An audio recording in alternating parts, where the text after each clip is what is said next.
Você precisa amar mais a si mesmo. Será que isso é verdade? Será que a Bíblia apoia essa ideia? Vamos para o vídeo e a gente vai entender melhor sobre isso.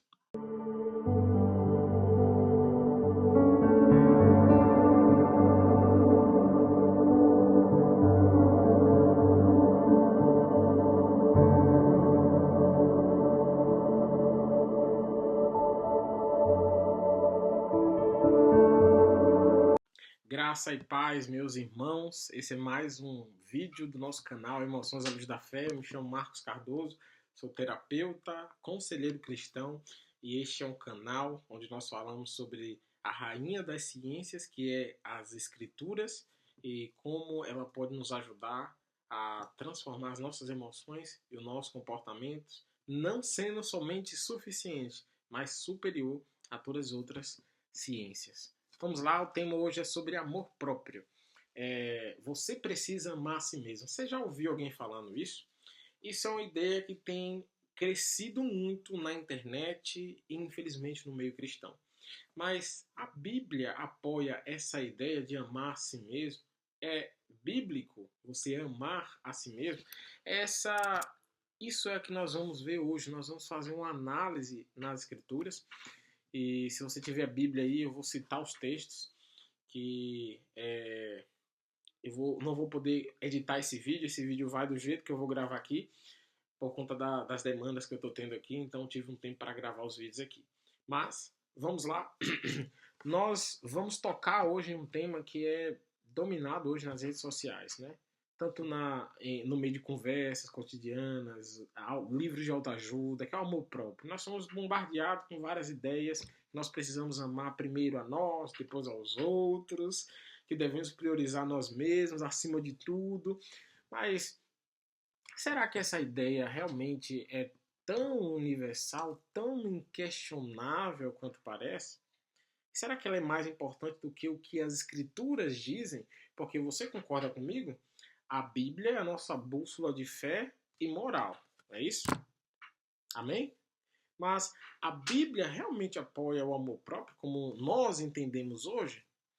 Então, pegue sua Bíblia, prepare-se que nós vamos ver a perspectiva diferente, uma perspectiva bíblica e um convite ao discernimento verdadeiro da Escritura sobre esse tema que é muito essencial. Primeiro, nós precisamos entender de onde veio a ideia do amor próprio, porque uma coisa não acontece do nada, né?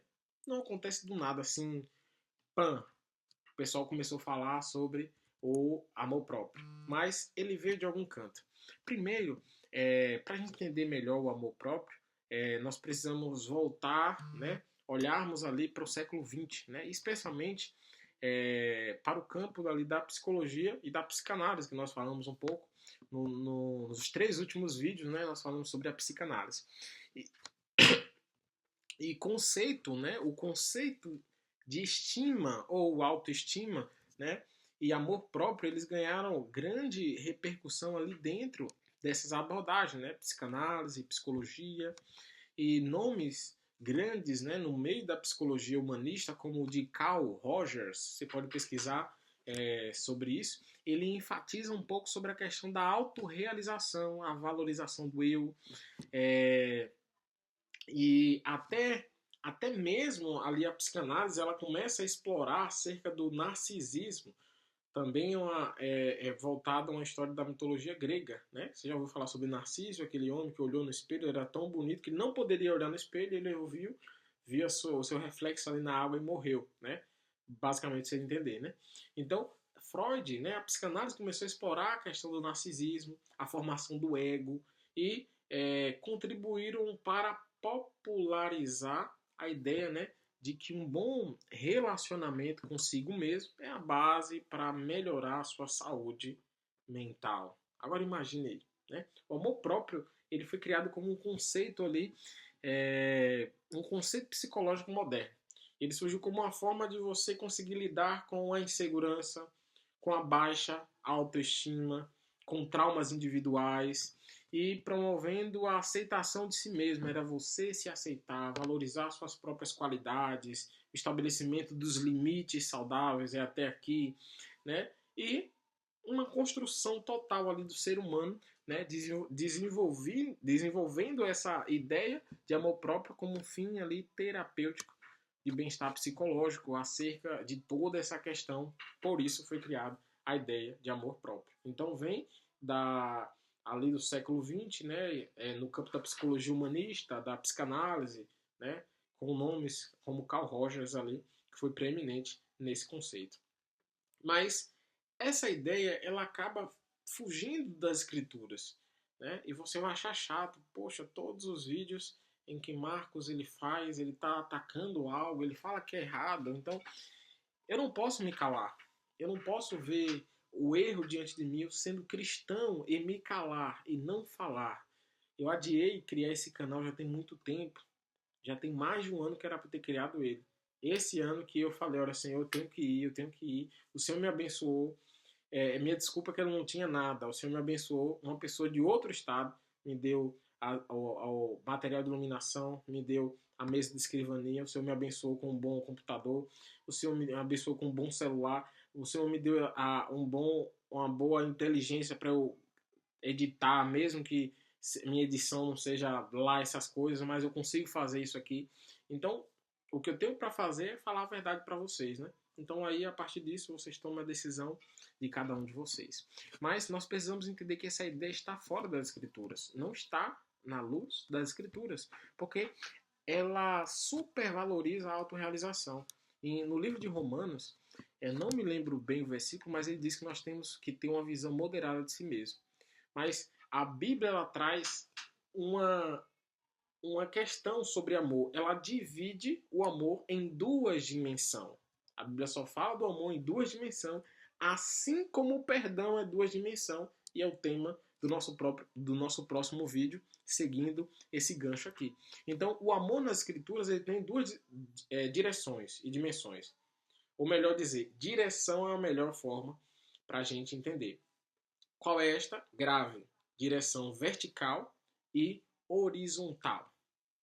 Vertical e horizontal. Não sei se estou fazendo certo, é vertical ou horizontal, mas vertical, horizontal. Essas são as duas direções que as escrituras ela falam sobre o amor.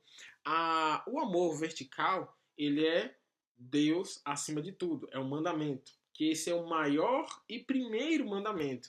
O mandamento diz, né, nós devemos amar a Deus de todo o nosso coração, de toda a nossa alma, de todo o nosso entendimento e de toda a nossa força. Você vai encontrar esse mandamento lá, né? Você vai encontrar em Mateus 22:37, Marcos 12:30, Levítico 19:18 e vai, né? Então esse é o nosso foco principal, é amar Deus sobre todas as coisas, né? A nossa identidade, o nosso valor está voltado a essa questão. A nossa identidade e valor vem de nós sermos criados à semelhança de Deus, por Ele, ser amado por eles, e não por uma autoafirmação interna. A nossa valorização está em sermos criaturas, sermos filhos de Deus. Então, a primeira direção do amor, de forma bíblica, é o amor nosso para com Deus. Então, é o amor vertical. Essa é a primeira dimensão, direção bíblica de amor. A segunda é o amor horizontal, que é o amor do próximo como a si mesmo. E aí vem o ponto de controvérsia. O texto em que as pessoas usavam para falar, apoiar a ideia do amor próprio, e eu também usava. Não vou sair desse bolo não, que eu usava esse texto também para justificar a ideia do amor próprio. Então, o segundo mandamento, como diz o texto, né? O segundo mandamento é semelhante a este. Ama o próximo como a si mesmo. Você vai encontrar lá o último texto, né? Foi Mateus 22:37, que também está em Marcos 12:31. Você vai encontrar em Mateus 22, 39 e Marcos 12:31, né? Então, aqui agora, muitos se pegam para justificar o amor próprio, dizendo que para amar o próximo é preciso amar a si. Em outras palavras, assim, o amor começa em mim e depois no próximo. Tem cabimento a ideia dessa? Olha, calma aí. Eu sei que você deve acreditar nessa ideia e nesse texto dessa forma. Não se preocupe. Eu também acreditava dessa forma. Você não tinha conhecimento, mas agora a luz está brilhando. Então, o que é que utiliza, né? O primeiro amor tem que começar em mim, depois pro próximo. Eu preciso amar a mim mesmo, depois amar os outros. No entanto, o texto, a parte como fala como a si mesmo, não é um convite ao narcisismo. Você olhar, amar a si mesmo, ou a priorização de si mesmo, né? O texto, o próprio Deus está fazendo uma constatação de que naturalmente nós já cuidamos de nós mesmos, nos alimentamos, nos vestimos, que a gente já ama demais a nós precisamos amar o próximo. Então a Bíblia parte do pressuposto que nós já temos um instinto, né, de autopreservação. Ou você fica sem comer, ou você não toma banho. Tem algumas pessoas que não tomam banho, né? Mas você não cuida de si. Porque a gente cuida, né? Então o mandamento, ele eleva o amor ao próximo ao mesmo patamar que você tem do cuidado, que nós temos do cuidado natural, que nós já temos por nós mesmos. Então, o que é que vemos aqui? O que é que mais vemos aqui? Onde Jesus está falando, não é que Deus está falando, é a advertência contra egoísmo, contra orgulho, vaidade. Isso é que o texto está falando, né? O amor bíblico, né? Que é o amor, o ápice do amor é considerado o amor ágape, né? Que é, ou algumas pessoas falam agape, né? É um amor sacrificial, é que se doa, é que busca o bem do outro, é que não exige nada em troca, é um amor de Cristo, é um amor tremendo, né? Esse tipo de amor, ele não se concentra em si mesmo, mas ele transborda para com o próximo. Então, quando a Bíblia fala de amor, ele não está falando de autoaceitação, autoafirmação psicológica, mas está falando de uma atitude de um coração que se volta para fora, para Deus e para os outros. Entende? É um coração que ele se volta para fora, depois volta-se para Deus e depois volta para o outro e não a si mesmo. A ideia de um amor próprio é uma ideia da psicologia e está totalmente contrária das Escrituras. Está totalmente contrária. A Bíblia, ela só fala do amor em duas direções, vertical e horizontal. E se você encontrar o texto na Bíblia onde apoia o amor próprio, por favor, bote aí nos comentários. Bote aí se você sabe se a Bíblia apoia. E eu não sei, e eu não encontrei esse texto ainda. Coloque aí, porque não existe. Não existe. Procure. Então, a Bíblia ela não está falando de autoaceitação, autoafirmação psicológica, autorregulação, né? Mas a Bíblia está falando de um coração, né? Que ele se volta para fora, para Deus e para o próximo. Nosso valor e identidade ela não está baseada em se sentir bem conosco mesmo, porque isso não acontece. Entende que a ideia de amor próprio é falha. Ela só faz você ficar dependente de si mesmo. E a ideia não é você ficar dependente, escravo de si, mas dependente de Deus. Então, nós precisamos entender que nós somos filhos, nós somos amados. E Deus quer cumprir os propósitos na nossa vida. Então, há uma armadilha nessa ideia do amor próprio, né? Principalmente para nós cristãos. Se você é cristão e até esse momento você não tinha esse conhecimento, agora você tem. Em nome de Jesus, sai dessa ideia, né? Porque o amor próprio é a supervalorização. A supervalorização, porque a supervalorização dessa ideia pode levar a gente a grandes armadilhas de forma perigosa. Primeiro, um egoísmo disfarçado. O foco excessivo em si mesmo. Ou seja, você pode justificar a busca por prazer, conforto, autopreservação, em detrimento do serviço, da abnegação, do sacrifício e da vida cristã, né? Que exige muito de você. Por exemplo, a história do bom samaritano. Ali mostra o samaritano que ele não amou a si mesmo. Não amou de... Agora imagine se ele amasse. Ele ia fazer igual o levita e quem? O sacerdote. Então, o levita e o sacerdote amaram a própria vida, amaram a si mesmo. E no Apocalipse mostra que aqueles que foram livres, que aqueles que foram livrados, selados, eles não amaram a própria vida. E a Bíblia, é importante entender, e eu vou falar para a gente finalizar esse vídeo aqui, né? Nós vamos falar sobre o que a Bíblia fala sobre o autocuidado. O autocuidado é bíblico, mas o amor próprio não. Nós precisamos diferenciar isso. Esse é a primeira armadilha disfarçada de amor próprio, que é o egoísmo disfarçado. A segunda, normalmente, é um disfarce bem sorrateiro, que é a autossuficiência. É a ideia de que eu me basto, eu sou suficiente. Lembra? Eu vou até colocar aqui na descrição embaixo o vídeo de oficina, mente vazia, oficina de coach, né? Onde eles falam, eu crio, eu faço. Então, é a ideia de que eu me basto, eu sou suficiente, né? Então, mina a nossa dependência de Deus. Então, você não precisa de Deus para nada. O cristão, ele sabe que a sua força, a sua paz, o seu valor vem do Senhor e não de uma construção interna, de uma autoafirmação.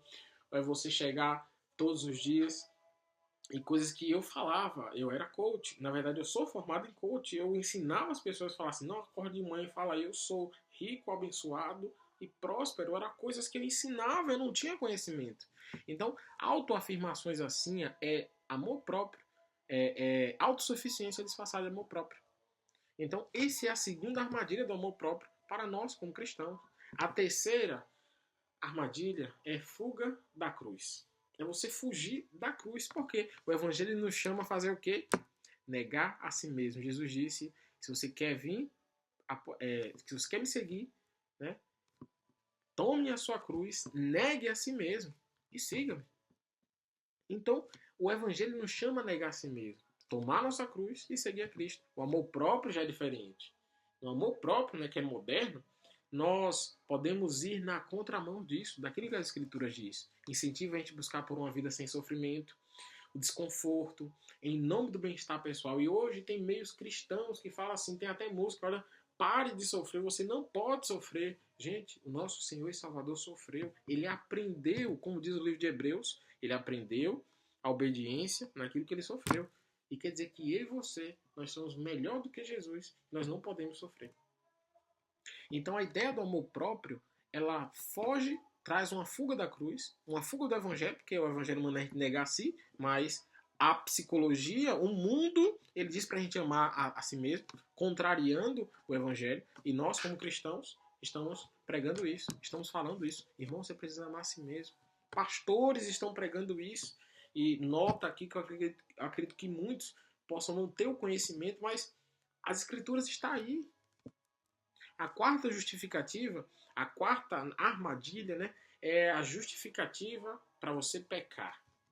Em alguns casos, o amor próprio ele pode ser usado como uma justificativa de algumas atitudes egoístas, né? Então, o que acontece? A falta de perdão, um comportamento pecaminoso, um argumento de que, assim, eu preciso me priorizar, ou fazer o que é bom para mim. A verdadeira autoestima, segundo a palavra, ela não vem de uma construção psicológica, mas de uma compreensão da nossa identidade em Cristo. Entendermos que nós somos pecadores, redimidos, amados por Deus, feitos em Cristo nova criatura, isso é transformador. O nosso valor vem de entender que Ele nos amou primeiro, não porque nós nos amamos. É uma ideia fora e contrária às Escrituras. Em resumo, o amor próprio ele tem como conceito psicológico e moderno uma construção humana de buscar resolver os próprios problemas em si mesmo. A Bíblia já é o contrário de tudo isso. Ela nos chama uma perspectiva mais elevada, que é amar Deus e amar o próximo, negando a si. A palavra de Deus ela ensina que a verdadeira plenitude ela não está em volta de nós mesmos ou em dentro de nós, mas a Bíblia nos chama a voltarmos para fora, para o Criador e para a criação. Então, enquanto o mundo e a psicologia chamam você para voltar para dentro, olhar para si e não para os outros, as Escrituras chamam o seu coração para voltar para fora, para Deus e para os outros. Esse é o nosso alvo. Não se deixe enganar com filosofias que, embora pareçam até boas, podem até enganar, tentar desviar o nosso coração do verdadeiro alvo que é Cristo, mas Busque a sua identidade em Jesus, né? E viva tanto o amor vertical, que é a Deus, e o amor horizontal, que é o próximo. O amor próprio ele não tem base nas escrituras. O amor próprio ele não pode se sustentar na palavra de Deus. E se você é cristão, você quer viver segundo a palavra, você precisa sair dessa ideia, porque isso não tem base nas escrituras. Isso é conceito pagão, conceito de Babilônia. Nós precisamos viver de toda a palavra que sai da boca de Deus. E Deus me enviou aqui para te falar isso. Deus fez com que eu criasse esse canal e enfrentasse o sistema, porque eu estou enfrentando o sistema. Eu estou contrário a tudo que o mundo acredita, que a psicologia acredita, porque a palavra de Deus diz que é errado. Então nós devemos falar que é errado. E eu quero que você entenda isso. Você precisa viver o amor verdadeiro. E o amor não é para si, é para o próximo. E você entendeu que aquele texto não quer dizer para você amar a si mesmo. E você precisamos negar-se. O que nós mais precisamos, irmãos, é negar a nossa própria vontade, o nosso próprio eu. Isso é cumprir segundo o mandamento. Que Deus te abençoe. Você ficou até o final desse vídeo. Aproveite, curta, comenta, compartilhe. Compartilhe para o irmão, para o grupo da igreja. Curta, se inscreva nesse canal, ative os sininhos. E Deus ele vai continuar nos abençoando. E eu estou preparando uma série onde nós vamos falar sobre a suficiência das escrituras. Vai ser longos vídeos, vários vídeos na verdade, onde nós vamos entender o porquê e como as escrituras é superior e ela tem poder para transformar nossas emoções. Que Deus te abençoe. Eu espero que você pare e pense. Que caminho você vai seguir? O que você vai fazer? E o que você vai escolher? Será que você vai escolher para você águas vivas ou cisternas rotas?